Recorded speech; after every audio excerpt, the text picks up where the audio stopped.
Assalamualaikum warahmatullahi wabarakatuh. Di sini saya akan menjelaskan materi tentang teks eksplanasi. Teks eksplanasi merupakan teks yang menjelaskan sebab akibat suatu fenomena, baik itu peristiwa alam, ilmu pengetahuan, sosial budaya, dan lainnya. Teks eksplanasi berisi fakta yang dapat menjawab pertanyaan tentang bagaimana dan mengapa suatu fenomena terjadi. Oleh sebab itu, tujuan utama teks eksplanasi adalah untuk memaparkan proses dan sebab terjadinya suatu fenomena. Penjelasan yang dipaparkan dalam teks eksplanasi berdasarkan bidang keilmuan bersifat ilmiah yang mengacu pada faktor realita, teori, dan hasil penelitian yang dilakukan oleh ilmuwan.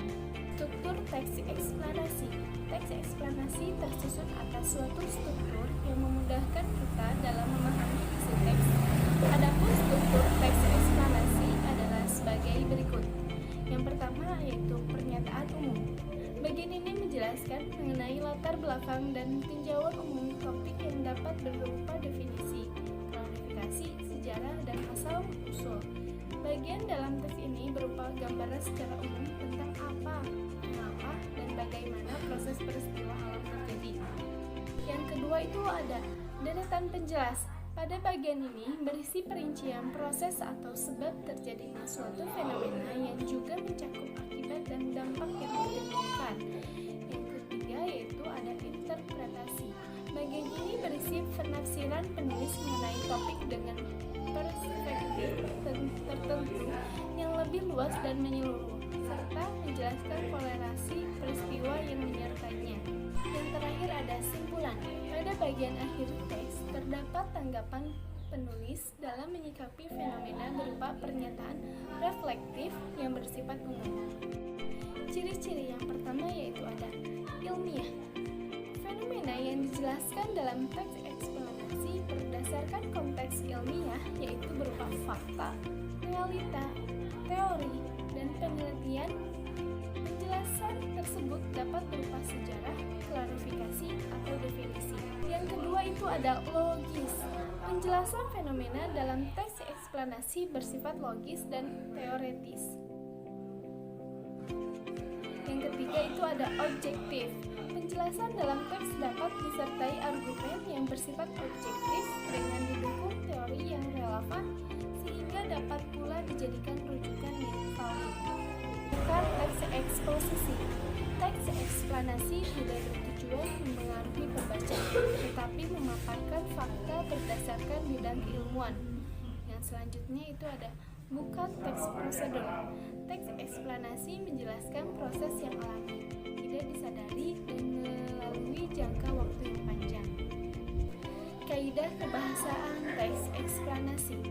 Teks eksplanasi menjelaskan secara ilmiah proses dan sebab terjadinya suatu fenomena dengan menggunakan ragam bahasa baku yang bersifat universal. Pemaparan informasi dalam teks eksplanasi mudah dimengerti pembaca umum atau tidak terbatas pada kalangan tertentu saja. Oleh sebab itu, penulisan dan penggunaan kata dalam teks eksplanasi harus sesuai dengan PUEB.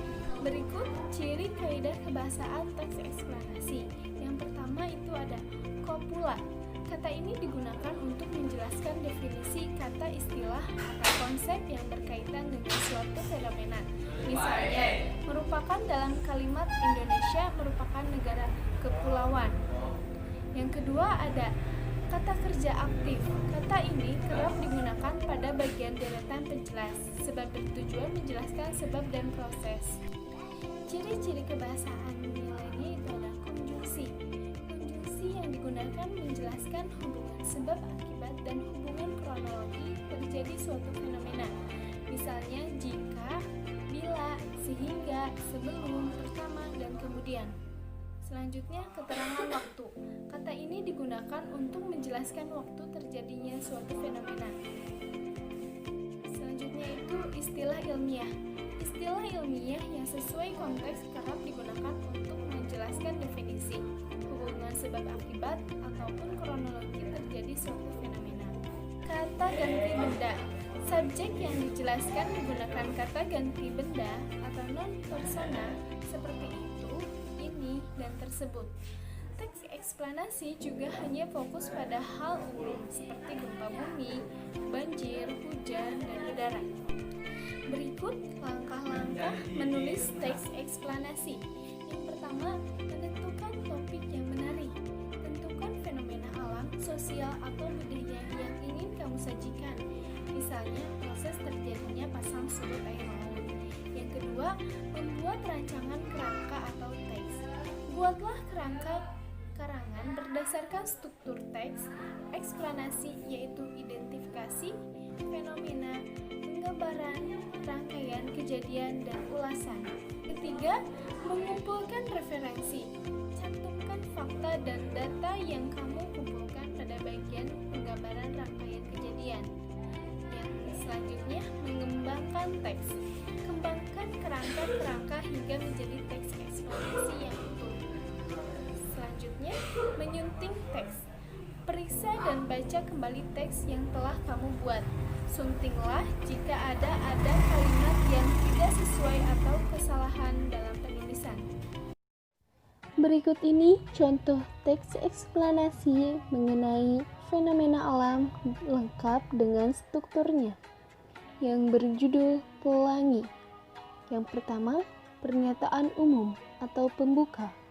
Pelangi bahasa Inggrisnya yaitu rainbow, merupakan suatu peristiwa optik atau meteorologi berwujud cahaya yang bermacam-macam warna paralel satu dengan yang lainnya di langit atau juga media yang lain.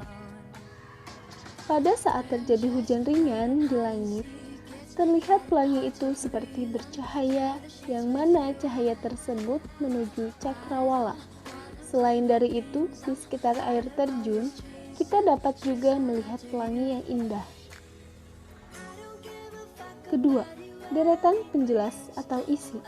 Terciptanya pelangi di cakrawala itu melalui 4 siklus, di antaranya yaitu pembiasaan sinar matahari.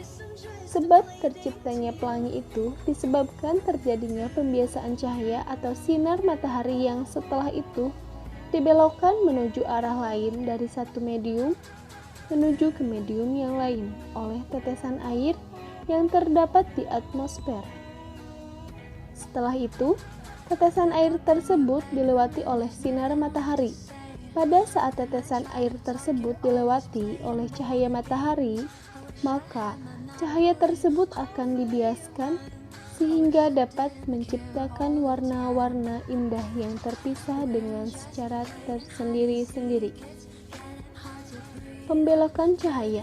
Masing-masing dari tiap-tiap warna pelangi tersebut akan dibelokkan dengan sudut yang berbeda, sehingga dari pembelokan cahaya itulah bisa menghasilkan warna-warni yang memukau pada pelangi. Terciptanya warna pelangi. Warna ungu itu warna yang pertama kali dibelokkan, sementara warna merah merupakan warna yang terakhir dibelokkan. Setelah itu, disusul dengan aneka warna pelangi yang lain, seperti pada warna kuning, jingga, hijau, biru, serta juga nila. Dari fenomena tersebut, makanya kita dapat mengamati warna pelangi yang lengkap disebabkan karena adanya geometri optik pada saat proses penguraian warna. 3. Penutup atau interpretasi. Di saat hujan ringan bersamaan dengan munculnya sinar matahari itu, kita dapat melihat fenomena pelangi, namun haruslah dari arah yang berlawanan dengan kita. Keberadaan kita itu harus ada di antara tetesan air serta matahari, yang mana posisi matahari berada itu di belakang kita. Pusat busur pelangi serta juga mata kita harus berada pada satu garis lurus.